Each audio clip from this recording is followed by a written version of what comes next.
할머니, 도장 찍으면 죽어요. 도망가세요. 할머니, 이 서류에 도장 찍으시면 죽습니다.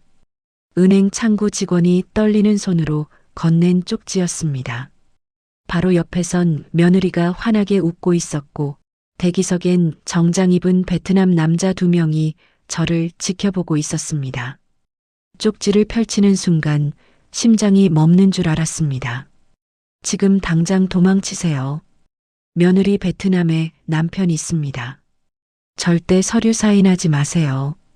73년을 살면서 이렇게 무서운 순간은 처음이었습니다. 화장실 가는 척 비상구로 뛰쳐나갔습니다. 뒤에서 며느리가 부르는 소리가 들렸지만 돌아보지 않았습니다. 그때 저는 몰랐습니다. 3년 동안 착한 며느리로 살았던 그 여자가 이미 한국에서 2명의 노인을 죽였다는 것을, 그리고 제가 3번째 타깃이었다는 것을. 대체 무슨 일이 있었던 걸까요? 이 이야기를 끝까지 들으시려면 구독과 좋아요, 알림 설정 부탁드립니다. 평범해 보이는 사람들의 숨겨진 이야기를 매일 전해드립니다. 자, 그럼 시간을 조금 되돌려 보겠습니다.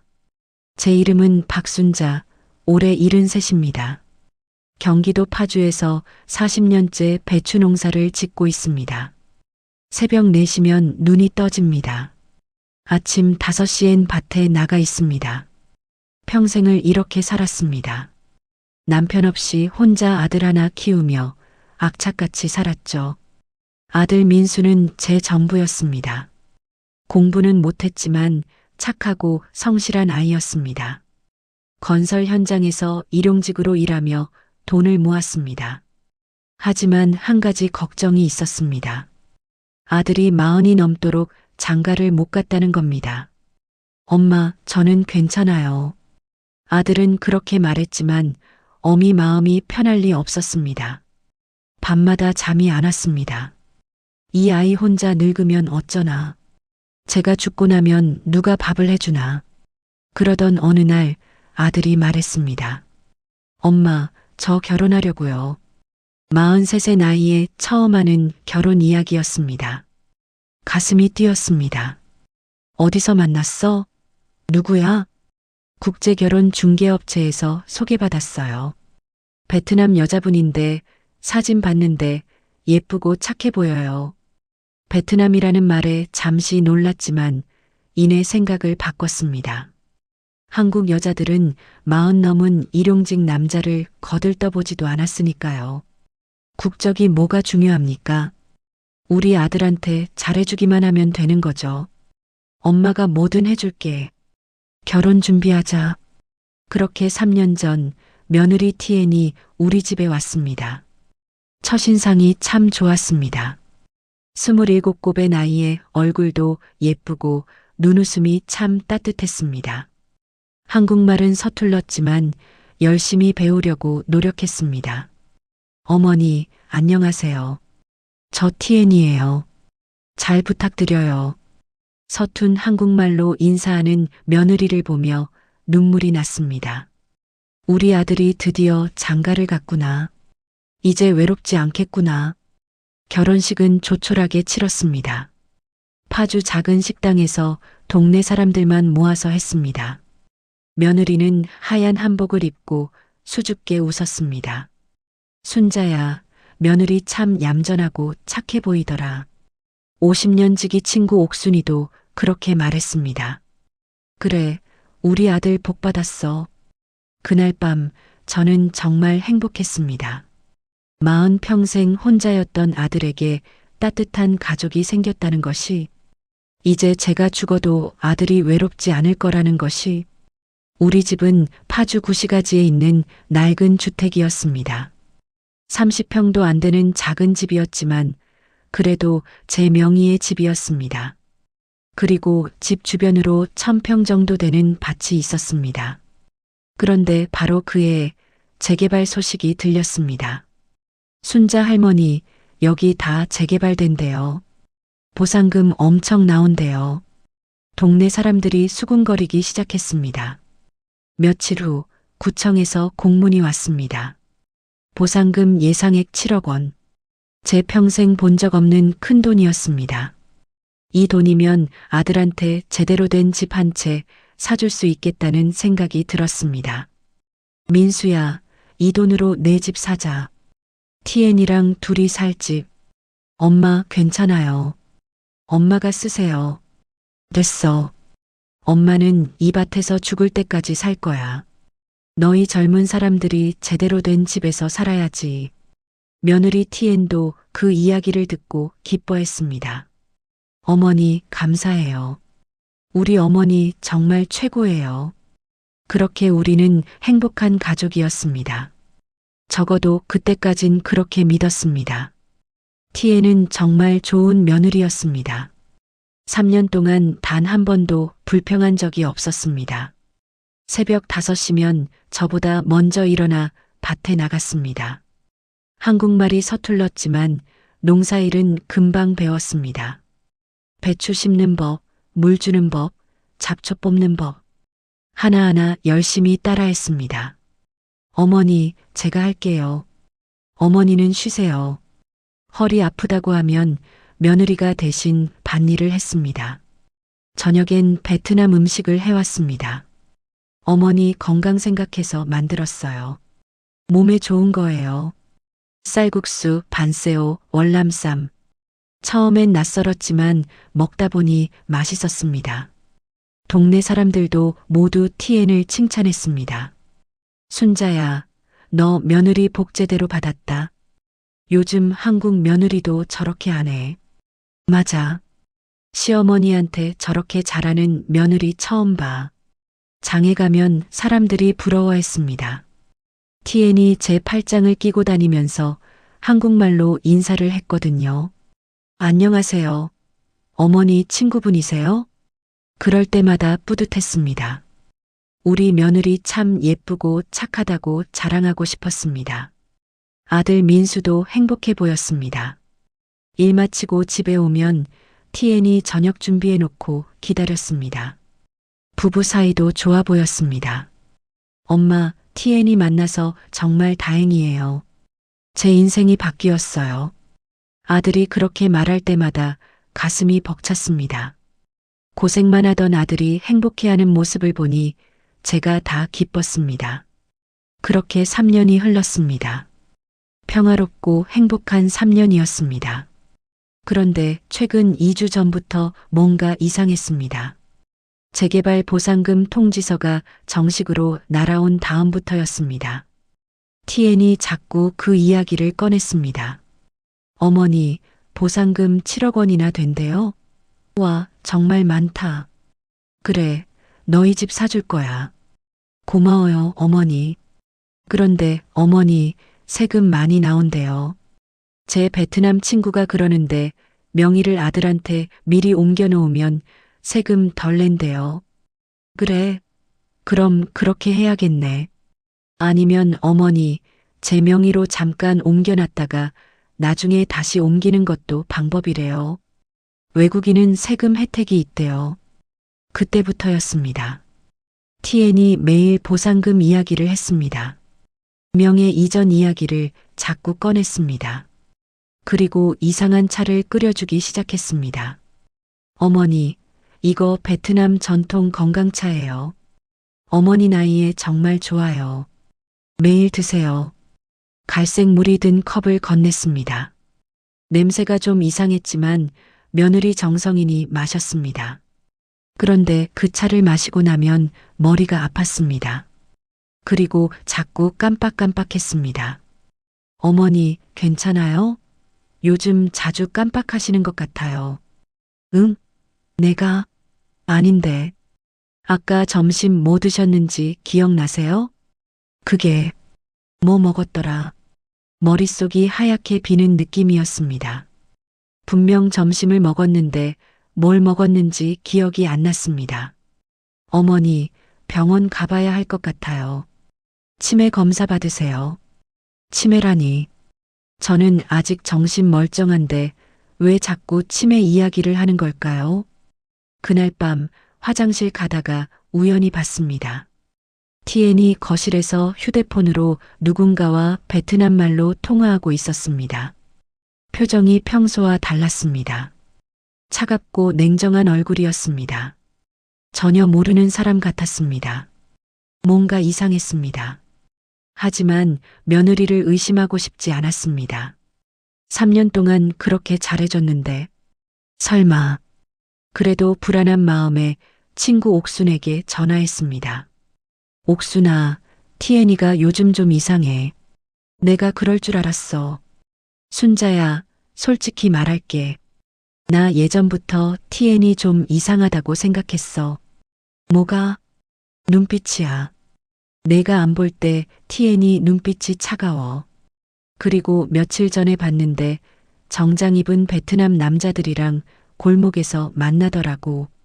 그 말을 듣는 순간 등골이 오싹했습니다. 그 다음 날부터 티엔을 유심히 관찰했습니다. 평소처럼 웃으며 농사일을 도와줬지만 뭔가 달라 보였습니다. 아침에 또 그 차를 가져왔습니다. 어머니, 건강차 드세요. 아, 괜찮아.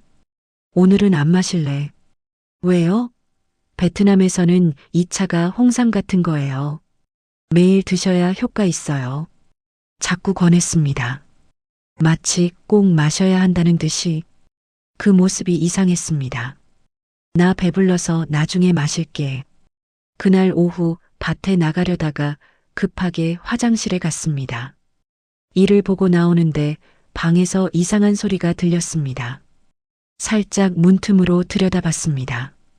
티엔이 제 서랍을 뒤지고 있었습니다. 제 도장을 찾는 것 같았습니다.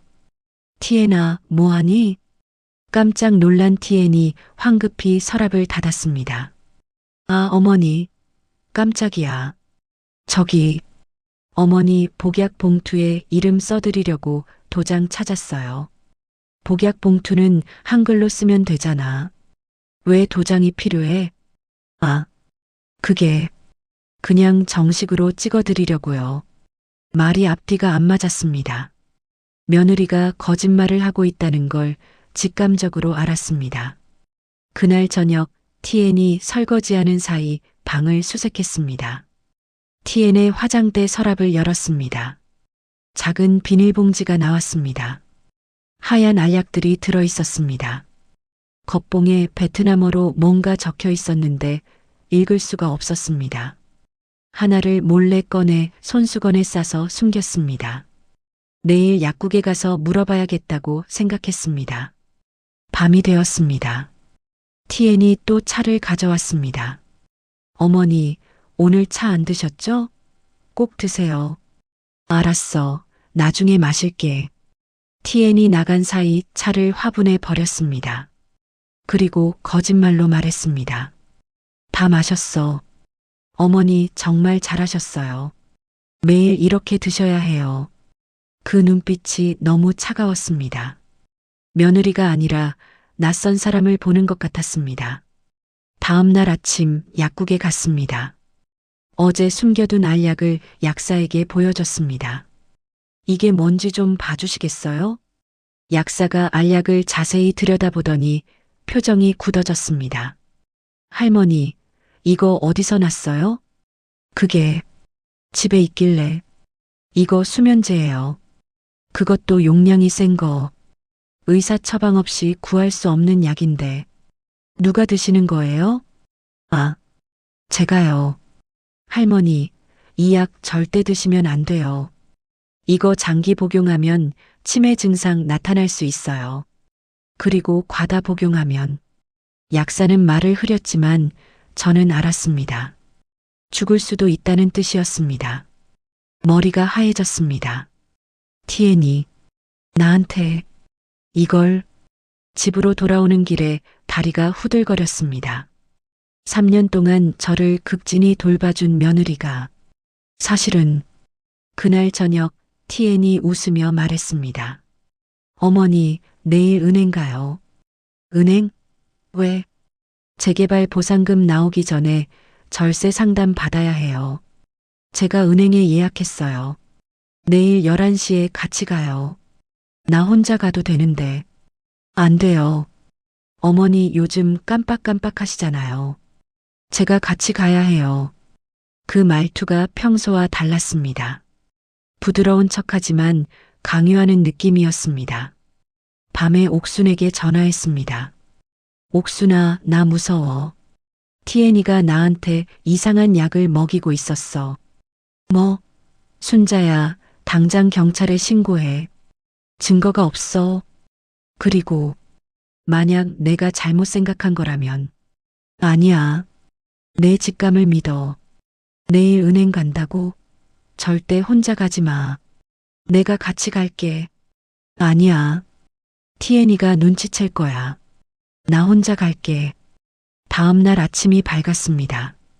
티엔이 준비된 옷을 가져왔습니다. 어머니, 이거 입으세요. 은행 가야죠. 가슴이 두근거렸습니다. 불안한 예감이 들었습니다. 하지만 확실히 알아야 했습니다. 티엔이 정말 나쁜 짓을 꾸미고 있는지. 은행으로 가는 택시 안에서 티엔은 계속 웃었습니다. 하지만 그 웃음이 이제는 너무 무섭게 느껴졌습니다. 은행 문을 열고 들어가는 순간 저는 알았습니다. 대기석에 정장 입은 베트남 남자 2명이 앉아 있었습니다. 그들과 티엔의 눈빛이 교환되는 걸 봤습니다. 뭔가 큰일이 벌어질 것 같았습니다. 상담실로 안내되었습니다. 티엔이 제 팔을 꽉 잡았습니다. 마치 도망가지 못하게 하는 것처럼 여자 직원이 서류를 들고 왔습니다. 이름표를 보니 최지의 대리였습니다. 어르신, 제3명의 이전 상담 오셨죠? 티엔이 대신 대답했습니다. 네, 어머니 명의를 제 남편한테 옮기려고요. 세금 문제 때문에요. 최지의 대리가 서류를 검토하더니 잠시 자리를 비웠습니다. 티엔이 화장실 간다며 잠깐 나갔습니다. 그 순간 최지의 대리가 돌아왔습니다. 그리고 제 통장 사이에 작은 쪽지를 끼워 넣었습니다. 손가락을 입술에 대며 조용히 하라는 신호를 보냈습니다. 심장이 터질 것 같았습니다. 손이 떨려서 쪽지를 제대로 펼칠 수가 없었습니다. 쪽지에는 이렇게 적혀 있었습니다. 할머니, 지금 당장 도망치세요. 며느리 베트남 남편 있어요. 절대 서류 사인하지 마세요. 화장실 가는 척 비상구로 나가세요. 제가 도와드릴게요. 머리가 하얘졌습니다. 손이 떨렸습니다. 그때 티엔이 돌아왔습니다. 어머니, 왜 그래요? 안색이 안 좋으신데. 아, 화장실 좀 가야겠어. 제가 같이 갈까요? 아니야. 혼자 갈 수 있어. 일어나서 휘청거리며 걸었습니다. 뒤에서 티엔이 쫓아오는 것 같았습니다. 화장실로 가는 척하다가 비상구 표지판을 봤습니다. 주위를 둘러봤습니다. 대기석에 베트남 남자 2명이 일어섰습니다. 티엔도 상담실에서 나왔습니다. 지금이다. 비상구 문을 열고 계단을 뛰어내려갔습니다. 73년 인생에서 이렇게 빨리 뛰어본 적이 없었습니다. 할머니, 어머니, 뒤에서 티엔이 소리쳤습니다. 베트남 남자들도 쫓아오는 소리가 들렸습니다. 1층까지 내려와서 뒷문으로 나갔습니다. 마침 택시가 지나가고 있었습니다. 택시요. 택시를 잡아타고 소리쳤습니다. 빨리 출발해 주세요. 빨리요. 뒤를 돌아보니 티엔과 남자들이 은행 밖으로 뛰쳐나왔습니다. 하지만 택시는 이미 출발했습니다. 어디로 가실까요? 파주 시장 근처 옥순이네 집으로. 친구 옥순이네 집에 도착했습니다. 문을 두드렸습니다. 옥순아, 나야. 옥순이 문을 열자마자 그 자리에 주저앉았습니다. 다리에 힘이 풀렸습니다. 1시간쯤 지났을까요? 누군가 문을 두드렸습니다. 놀라서 숨을 죽였습니다. 할머니, 저예요. 은행 직원 최지혜요. 문 열어주세요. 문을 열었습니다. 최지혜가 서 있었습니다. 그 옆에 정장 입은 남자가 한 명 더 있었습니다. 저는 경찰 김태윤 형사입니다. 국제범죄팀 소속이에요. 경찰이요? 최지혜가 가방에서 서류 뭉치를 꺼냈습니다. 할머니, 제 고모가 3년 전에 인천에서 똑같은 일을 당했어요. 며느리한테 재산을 빼앗기고 수면제 과다 복용으로 돌아가셨어요. 뭐라고요? 그 며느리가 바로 티엔이에요. 티엔의 진짜 이름은 응우엔 티란이에요. 베트남에 진짜 남편이랑 아이 둘이 있어요. 서류를 보여줬습니다. 티엔의 사진, 베트남 가족 사진, 결혼 증명서. 김태윤 형사가 말했습니다. 티엔은 국제 결혼 사기 조직의 일원입니다. 한국에 와서 나이 든 남자와 결혼한 뒤 시어머니를 노려요. 재개발 보상금이나 재산이 있는 노인을 타깃으로 합니다. 그럼 우리 민수는, 아들분은 아무것도 몰라요. 피해자예요. 티에는 3년 전 인천에서 첫 번째 살인을 저질렀어요. 그리고 2년 전엔 충남에서 또 한 명. 할머니가 세 번째 타깃이었어요. 머리가 어지러질했습니다. 3년 동안 웃으며 저를 죽이려고 준비했다는 건가요? 최지혜가 눈물을 흘리며 말했습니다. 저는 3년 동안 복수를 준비했어요.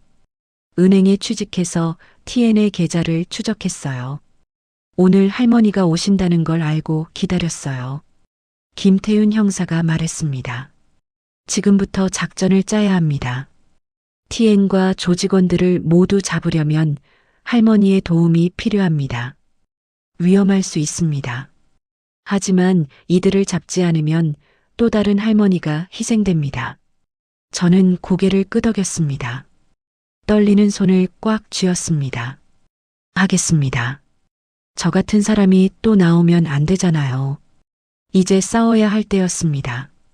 그날 밤 티에는 경찰에 신고했습니다. 여보세요, 경찰서죠? 저희 시어머니가 가출하셨어요. 치매 증상이 있으셔서 걱정돼요.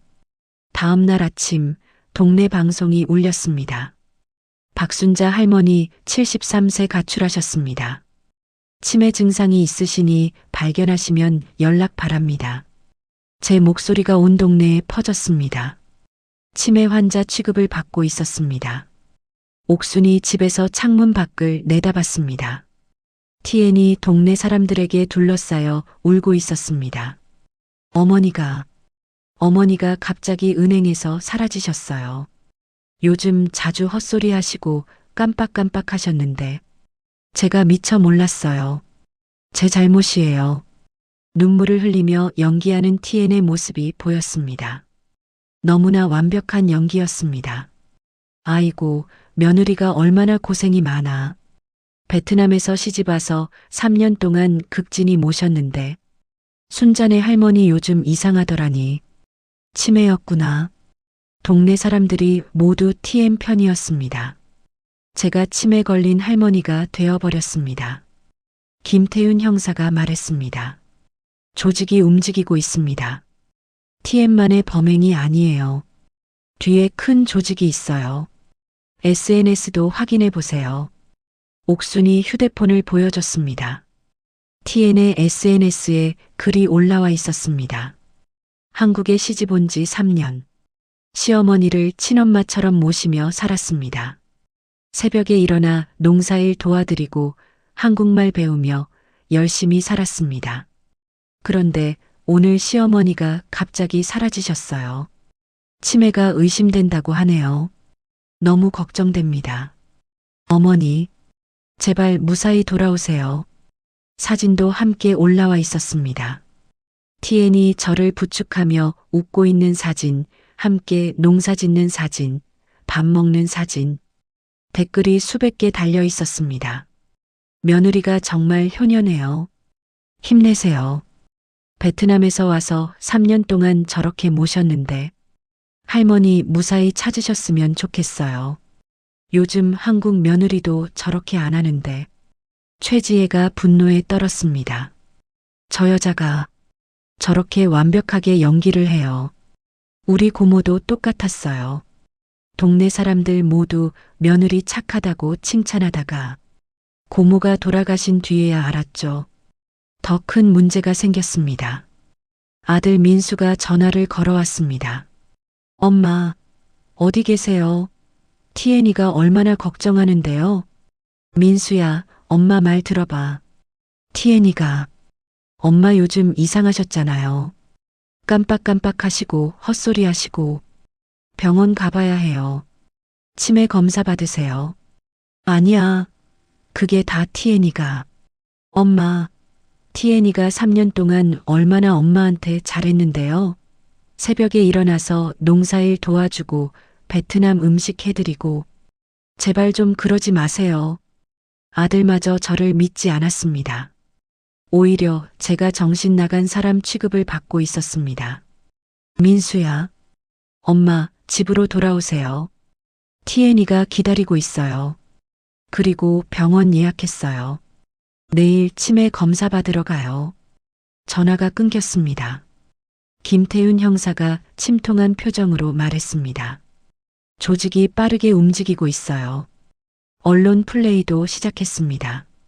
이대로 가면 할머니가 치매 환자로 낙인 찍혀서 모든 증언이 무효가 될 수 있어요. 그럼 어떻게 해요? 증거가 필요합니다. 확실한 증거. TN의 자백이 필요해요. 최지혜가 말했습니다. 제가 방법을 알아요. 할머니, 위험하지만 도와주실 수 있으세요? 창밖을 봤습니다. TN이 여전히 사람들에게 둘러싸여 울고 있었습니다. 완벽한 연기였습니다. 3년 동안 저를 속였던 그 여자. 이미 2명의 할머니를 죽인 그 여자. 저는 고개를 끄덕였습니다. 하겠습니다. 뭘 해야 하는지 말씀해 주세요. 이틀 후 김태윤 형사가 급하게 연락했습니다. 할머니, 큰일입니다. TN이 치매 진단서를 위조했어요. 뭐라고요? 가짜 의사를 통해서 할머니 이름으로 치매 진단서를 발급받았어요. 중증 치매로 나와 있습니다. 그리고 요양원 입소 서류도 준비했어요. 손이 떨렸습니다. 요양원에 갇히면 끝이었습니다. 아들분도 동에 서명을 했어요.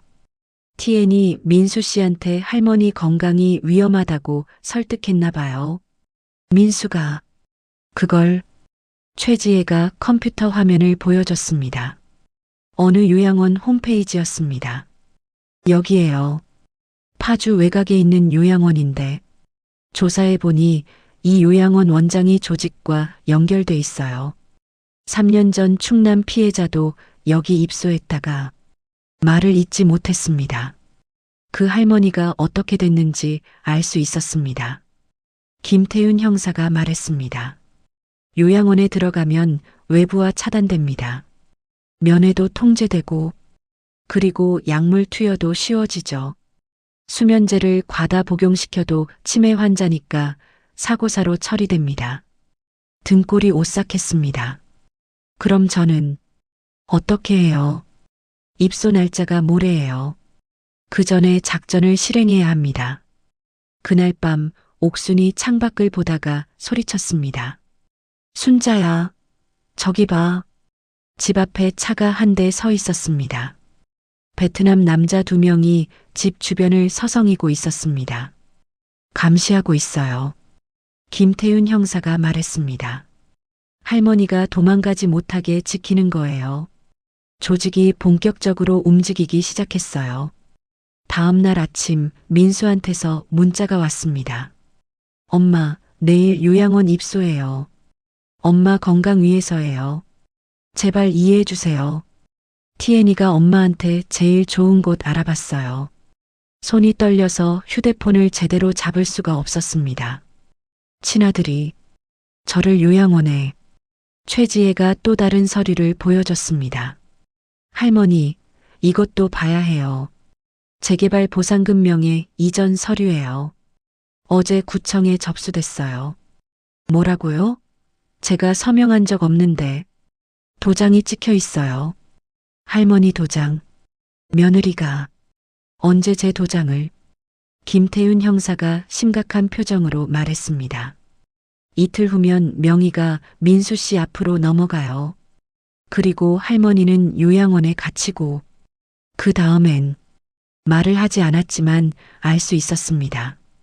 그 다음엔 제가 죽는다는 것을. 그날 오후 낯선 번호로 전화가 걸려왔습니다. 받았습니다. 할머니, TN의 목소리였습니다. 하지만 예전의 부드러운 목소리가 아니었습니다. 차갑고 냉정한 목소리였습니다. 집으로 돌아오세요. 내일 병원 가야죠. 나는 할머니 도망가봤자 소용없어요. 이미 다 준비됐어요. 할머니는 치매 환자예요. 아무도 할머니 말 안 믿어요. 숨이 막혔습니다. 그리고 할머니, 민수 오빠 건설 현장에서 일하잖아요. 사고 많이 나는 곳이에요. 조심하셔야죠. 뭐라고? 할머니가 계속 이러시면 민수 오빠한테 안 좋은 일이 생길 수도 있어요. 전화가 끊겼습니다. 온몸이 얼어붙었습니다.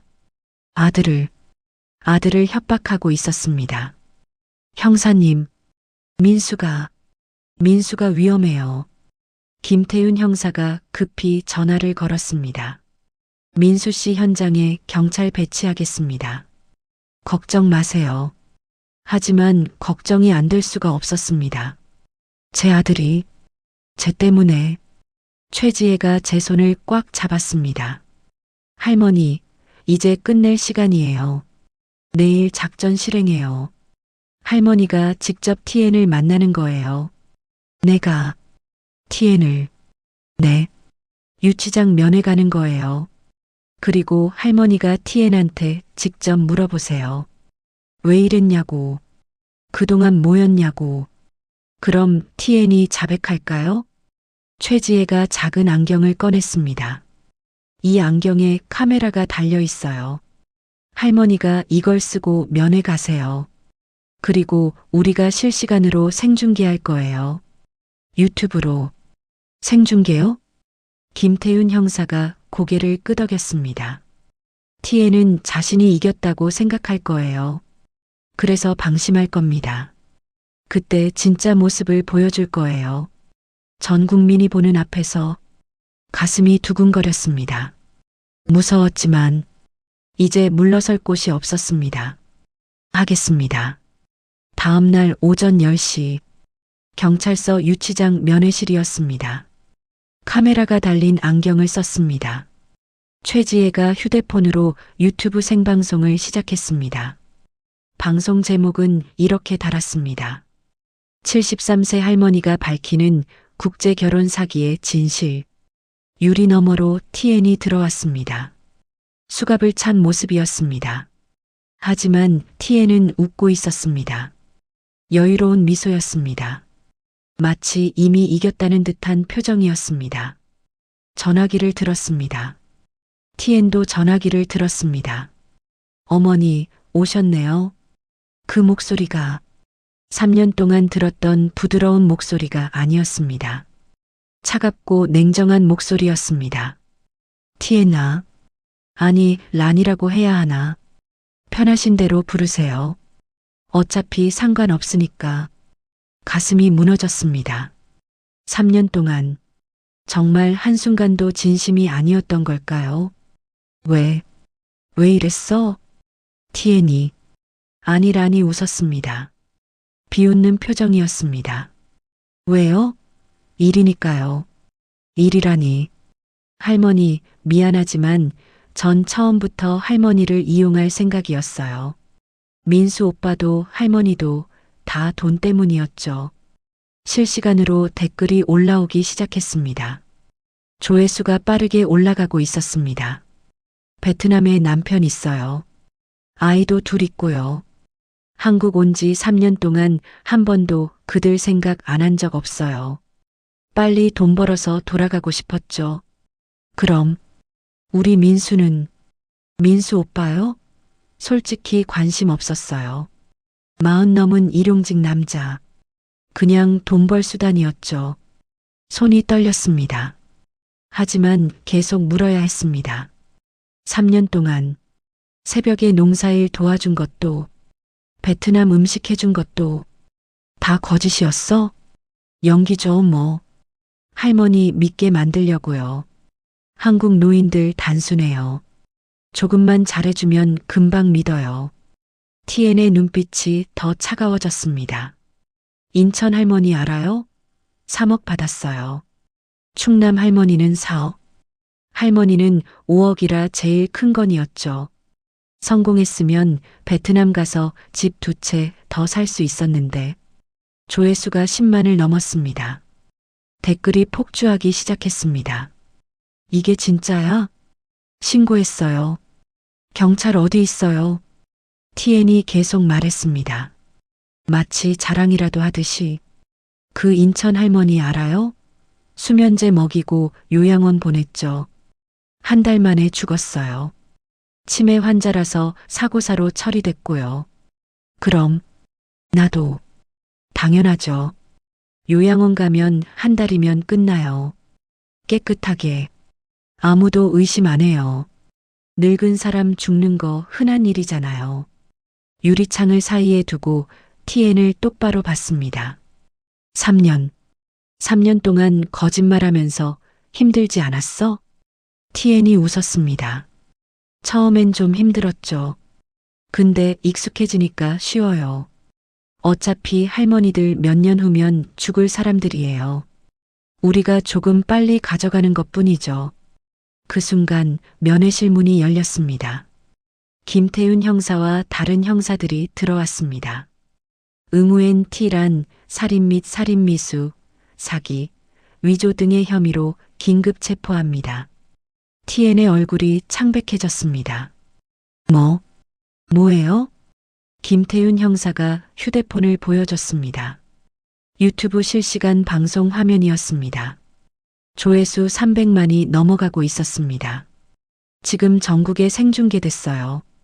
당신 자백 전부 녹화됐습니다. TN의 얼굴에서 모든 여유가 사라졌습니다. 아니, 이건... 그 순간 형사들이 연락을 받았습니다. 보스 검거했습니다. 베트남 현지 경찰이 조직원 10명 체포했습니다. 한국 내 공범들도 전부 체포했습니다. 요양원장, 가짜 의사, 중개업자 모두요. 김태윤 형사가 말했습니다. 국제 공조 수사였어요. 한국과 베트남 양국이 함께 움직였죠. 당신들 조직 오늘로 끝났어요. TN이 주저앉았습니다. 유리창 너머로 그 모습을 봤습니다. 3년 동안 가족이라고 믿었던 사람. 이제야 진짜 모습을 봤습니다. 전화기를 내려놓고 일어났습니다. 더 이상 볼 것도 들을 것도 없었습니다. 밖으로 나오니 최지혜가 눈물을 흘리며 기다리고 있었습니다. 할머니, 해냈어요. 드디어 최지혜를 안아줬습니다. 3년 동안 복수를 준비했던 그 아이. 이제 고모님 앞에 떳떳해질 수 있겠죠. 정의는 늦었지만 결국 왔습니다. 3개월이 지났습니다. 새벽 5시 여전히 밭에 나갑니다. 배추를 수확하며 흙을 만집니다. 역시 흙이 좋아. 사람은 다 믿을 수 없어도 땅은 거짓말 안 해. 친구 옥순이 밭둑에 앉아 웃었습니다. 순자야, 이제 유명인사 됐는데 아직도 농사해? 그럼 뭐해? 평생 해온 건데. 재개발 보상금 7억이 나왔습니다. 큰 돈이었습니다. 하지만 전부 제 것으로 하지 않았습니다. 1억은 최지혜에게 줬습니다. 처음엔 극구 거절했지만 억지로 쥐어줬습니다. 지혜야, 내가 아니었으면 나 죽었어. 내 고모님도 이제 편히 쉬실 거야. 지혜가 눈물을 흘렸습니다. 할머니, 감사합니다. 2억은 인천 할머니와 충남 할머니의 유가족들에게 나눠줬습니다. 돈으로 위로가 될 순 없지만 조금이라도 도움이 되길 바랐습니다. 나머지 2억은 제 노후 자금으로 남겨뒀습니다. 그걸로 조그만 집 한 채 샀습니다. 반 옆에 있는 작은 집이었습니다. 아들 민수는 매주 찾아옵니다. 함께 농사를 돕습니다. 엄마, 정말 죄송해요. 제가 눈이 멀었어요. 괜찮다. 내가 나쁜 게 아니야. 엄마를 믿지 않고 TM만 믿었어요. 엄마가 치매라고 생각했어요. 정말 죄송해요. 아들이 울었습니다. 45살 남자가 어린아이처럼 울었습니다. 민수야, 너도 피해자야. TN한테 속은 거지. 엄마는 내가 원망스럽지 않아. 하지만 엄마가 바랐던 건 내가 행복한 거였어. 내가 외롭지 않은 거였어. 그게 잘못된 거였나? 아들을 안아줬습니다. 제 아들, 착한 아들. 엄마, 저 이제 결혼 안 할래요. 평생 엄마 모시고 살게요. 됐어. 너도 내 인생 살아야지. 좋은 사람 만나면 다시 결혼해. 엄마, 난 이번엔 엄마한테 미리 소개시켜라. 엄마가 직접 사람 볼게. 둘이 웃었습니다. 오랜만에 진짜 웃음이었습니다. 동네 사람들도 이제 다 알았습니다. 제가 치매가 아니었다는 것을, 그리고 얼마나 위험한 상황이었는지. 며칠 전 법원에서 판결이 났습니다. 응우엔 티란 무기징역. 베트남 조직 보스 무기징역. 조직원들과 한국 내 공범들 10년에서 20년. 뉴스에서 TN의 모습을 봤습니다. 수감복을 입고 고개를 숙인 모습이었습니다. 3년 동안 봤던 그 웃는 얼굴은 어디에도 없었습니다. 불쌍하다는 생각은 들지 않았습니다. 대신 다른 생각이 들었습니다. 저 사람도 어떤 사연이 있었을까? 악한 사람도 결국 사람입니다. 어떤 이유로 저렇게 됐을까요? 가난? 욕심? 아니면 다른 무엇? 하지만 그게 이유가 될 순 없습니다. 남을 죽여서 돈을 빼앗는 건 절대 정당화될 수 없으니까요. 73년을 살았습니다. 이번 일로 배운 게 있습니다. 나이 들었다고 사람 상대가 쉬운 게 아니라는 것. 가족이라고 다 믿으면 안 된다는 것. 하지만 포기하지 않으면 정의는 반드시 온다는 것. 그리고 한 가지 더. 베트남 사람들 모두가 나쁜 게 아니라는 것. 악한 사람은 어느 나라에나 있습니다. 국적으로 사람을 판단해선 안 됩니다. 이 이야기를 듣는 여러분께 말씀드리고 싶습니다. 국제결혼 신중하게 하세요. 상대를 충분히 알아보세요. 하지만 차별하지는 마세요. 진짜 사랑으로 결혼한 부부들도 많으니까요. 그리고 혹시 저 같은 상황에 처한 분이 계시다면 포기하지 마세요. 끝까지 싸우세요. 정의는 늦어도 반드시 옵니다. 저는 오늘도 밭에서 배추를 키웁니다. 건강하게, 행복하게. 여러분도 건강하세요.